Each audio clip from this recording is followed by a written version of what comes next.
So for instance, if we look at air pollution, substances emitted to air can cause serious health effects, respiratory effects, reproductive effects, and certain types of cancers, just to name a few.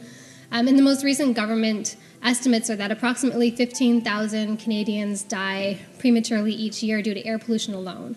Where the governments, whether it be federal or provincial, have only encouraged companies to comply but never enforce the laws that do exist.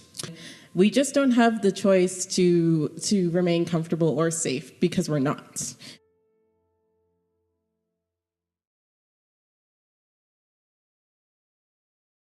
And let me just say that I think it's highly timely for you to consider the possibility of amending Canadian law, and in particular the Canadian Environmental Protection Act, to include an explicit recognition of environmental rights. We really felt that SEPA deserved that assessment. It had been nearly 2 decades since Canada's cornerstone toxics legislation had been reviewed.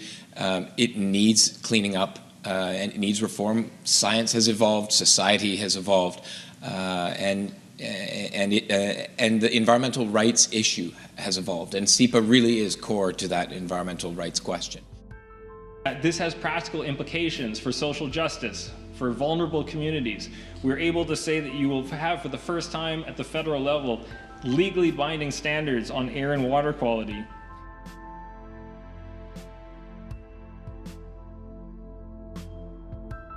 Is if you can strengthen the legislation, you can also weaken it.